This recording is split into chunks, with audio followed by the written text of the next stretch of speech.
ওরা অস্ত্র হাতে নিয়ে যুদ্ধ করতে আসবে। শোনেন, আমরা করতে হইলে এইখান থেকে পয়সা উঠান, আর যারা মন্ত্রী মিনিস্টার আসল বিদেশ তাকে বলেন পয়সা দিবার জন্য, আমরাও পয়সা দিব। আমরা অস্ত্র কিনতে হবে, আমরা যুদ্ধ করতে হবে মাঠে।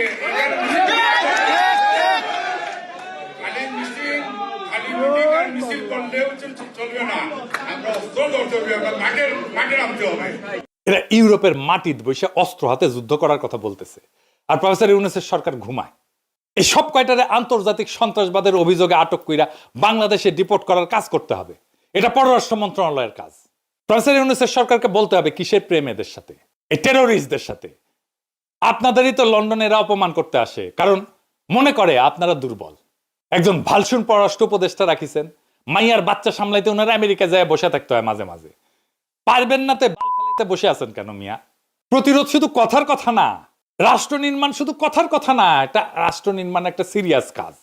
যেখানেই ফ্যাসিস্ট আওয়ামী লীগ, ওখানেই হোলসেল জয় বাংলা করে দিতে হবে তাদেরকে, সেটা দেশে হোক আর দেশের বাইরে হোক। ইনকিলাব জিন্দাবাদ।